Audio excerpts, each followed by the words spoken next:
Hi friends, ನಾನು ನಿಮ್ಮ ಲವ. ತುಂಬ ದಿವಸ ಆಯ್ತು ವಿಡಿಯೋ ಮಾಡಿ, ಬಟ್ ಇವಾಗ ಮಾಡಲೇಬೇಕಾಗಿದೆ. ಏನಂದರೆ ನಿಮ್ಗೆಲ್ಲರಿಗೂ ಗೊತ್ತು, ಒಂದು 3-4 ದಿವಸದಿಂದ ಏನು ಸೌಜನ್ಯ ಕೇಸ್ ಬಗ್ಗೆ ಎಲ್ಲ ಕಡೆ ವೈರಲ್ ಆಗ್ತಿದೆ. ಸಮೀರ್ ಎಮ್ ಡಿ ಅನ್ನೋ ಒಬ್ಬರು ಅವ್ರ ಚಾನಲಲ್ಲಿ ಒಂದು 40 ನಿಮಿಷ ವೀಡಿಯೋ ಮಾಡಿ ಹಾಕಿದ್ದಾರೆ ಸೌಜನ್ಯ ಕೇಸ್ನ ಬಗ್ಗೆ ಮತ್ತು ಅಲ್ಲಿ ನಡೆದಿರೋ ಹಳೆಯ ಕೇಸ್ಗಳ ಬಗ್ಗೆ ಪೂರ್ತಿ ಡೀಟೇಲ್ ಆಗಿ ಹಾಕಿದ್ದಾರೆ. ಸೊ ಯಾರೆಲ್ಲ ನೋಡಿಲ್ಲ ದಯವಿಟ್ಟು ಹೋಗಿ ಒಂದ್ಸಲಿ ನೋಡಿ. ಸೊ ನಾನು ನೋಡ್ಕೊಬಂದು ನನಗೆ ಇಷ್ಟೆಲ್ಲ ಇದೆಯಲ್ಲ ಅಂತ ಅನ್ನಿಸ್ತು. ಫಸ್ಟ್ ಏನಕ್ಕಂದರೆ ಇದಕ್ಕಿಂತ ಮುಂಚೆ ಥರ್ಡ್ ಏನೋ ಯೂಟ್ಯೂಬ್ ಚಾನಲ್ ಅವರು ವಿಷಯದ ಬಗ್ಗೆ ಪ್ರತಿ ತಿಂಗಳು ಒಂದ್ಸಲಿನಾರು ಇದ್ರ ಬಗ್ಗೆ ಮಾತಾಡಿ ವಿಡಿಯೋ ಮಾಡೋರು. ಸೊ ಅವಾಗೆಲ್ಲ ನಾನು ಇಷ್ಟೊಂದು ವಿಡಿಯೋ ಮಾಡ್ತಿದ್ದಾರಲ್ಲ ಏನು ಇದ್ರ ಬಗ್ಗೆ ಅಷ್ಟು ತಲೆ ಕೆಡಿಸ್ಕೊಂಡಿರಲಿಲ್ಲ. ಬಟ್ ಈ ವಿಡಿಯೋ ನೋಡಿದ್ಮೇಲೆ ಗೊತ್ತಾಗ್ತಿದೆ ಯಾಕೆ ಅವರು ಈ ಕೇಸ್ ಬಗ್ಗೆ ಇಷ್ಟೊಂದು ಮುತುವರ್ಜಿ ವಹಿಸಿದ್ದಾರೆ ಅಂತ. ಏನಂದರೆ ಒಂದು ಹೆಣ್ಮಗುಗೆ ಅನ್ಯಾಯ ಆಗಿದೆ, ಅದರಲ್ಲಿ ಯಾರೋ ದೊಡ್ಡ ಫ್ಯಾಮಿಲಿ ದುಡ್ಡಿರೋರು ಅಧಿಕಾರ ಬಳಸಿ ಅದರಿಂದ ತಪ್ಪಿಸ್ಕೊಂಡಿದ್ದಾರೆ. ಸೊ ಯಾವುದೋ ಒಬ್ಬ ಅಮಾಯಕಂಗೆ 10 ವರ್ಷ ಸುಮ್ಮನೆ ಅವ್ನ ಜೀವನ ಹಾಳಾಯಿತು. ಅವ್ರ ಫ್ಯಾಮಿಲಿ ಕೂಡ ತುಂಬ ಕ್ರಿಟಿಕಲ್ ಕಂಡೀಷನ್ಗೆ ಹೋಗಿದೆ. ಸೊ ಇಷ್ಟೆಲ್ಲ ಆದರೂ ಕೂಡ ನಿಜವಾದ ಆರೋಪಿಗಳು ಯಾರು, ಈ ಕೇಸ್ ಎಲ್ಲಿಗೆ ಬಂತು, ಇದುವರೆಗೂ ಯಾರೂ ಅಷ್ಟೊಂದು ಇದಿರಲಿಲ್ಲ. ಬಟ್ ಸಮೀರ್ ಎಮ್ ಡಿ ಅವರು ಇದ್ರ ಬಗ್ಗೆ ಅದೆಲ್ಲಿಂದ ತಂದರೂ ಗೊತ್ತಿಲ್ಲ ಇನ್ಫಾರ್ಮೇಷನ್ ತುಂಬ ಕ್ಲಿಯರಾಗಿ ಎಲ್ಲ ಹೇಳಿದ್ದಾರೆ.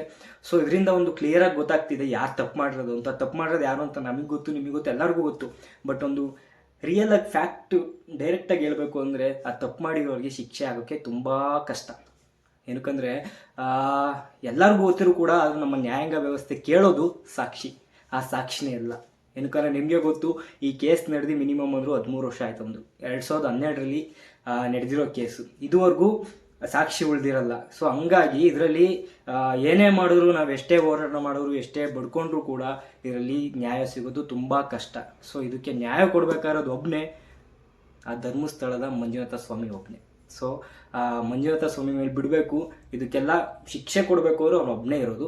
ಸೊ ನಾನಿವತ್ತು ವಿಡಿಯೋ ಮಾಡ್ತಿರೋದು ಏನಕ್ಕೆ ಅಂದರೆ ಇದಕ್ಕಿಂತ ಹೆಚ್ಚಾಗಿ ಸೊ ವಿಷಯನ ಮುನ್ನೆಲೆಗೆ ತಂದಿದ್ದು ಸೊ ಸಮೀರ್ ಎಮ್ ಡಿ ಅವರ ವಿಡಿಯೋ.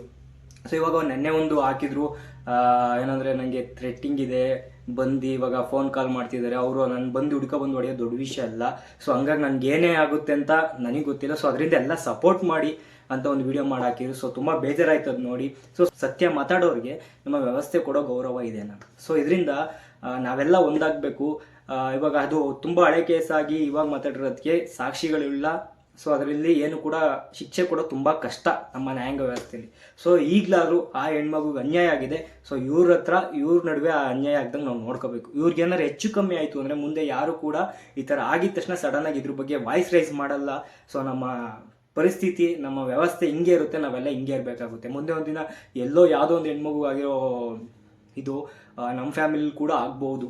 ಸೊ ಹಂಗಾಗಿ ನಾವು ಅವ್ರಿಗೆ ಸಪೋರ್ಟ್ ಮಾಡಬೇಕಾಗುತ್ತೆ. ಡೈಲಿ ಒಂದ್ಸಲಿನಾರು ಅವ್ರ ಚಾನಲ್ಗೆ ಹೋಗಿ, ಇಲ್ಲ ಅವ್ರ ಇನ್ಸ್ಟಾಗ್ರಾಮ್ ID ಮೆನ್ಷನ್ ಮಾಡಿರ್ತೀನಿ, ಅಲ್ಲಿ ಹೋಗಿ ಸೊ ಅವರ ಲೈವ್ ಅಪ್ಡೇಟ್ಸ್ನ ಕೇಳ್ತಾ ಇರಿ, ಮೆಸೇಜ್ ಮಾಡ್ತಾ ಇರಿ. ಆದರೂ ಅವ್ರಿಗೇನು ಹೆಚ್ಚು ಕಮ್ಮಿ ಆಗ್ದಂಗೆ ನೋಡ್ಕೋಬೇಕಾದ್ರು ನಮ್ಮೆಲ್ಲರ ಜವಾಬ್ದಾರಿ. ಯಾಕಂದರೆ ಮುಂದೆ ಅವ್ರಿಗೇನಾದ್ರು ಹೆಚ್ಚು ಕಮ್ಮಿ ಆಯಿತು ಮುಂದೆ ಇದ್ರ ಬಗ್ಗೆ ಯಾರೂ ಮಾತಾಡೋಕ್ಕೆ ಬರಲ್ಲ. ವಿಡಿಯೋನ ಸ್ಪ್ರೆಡ್ ಮಾಡಿ, ಈ ವಿಷಯನ ಎಲ್ಲ ಕಡೆ ಸ್ಪ್ರೆಡ್ ಆಗಬೇಕು.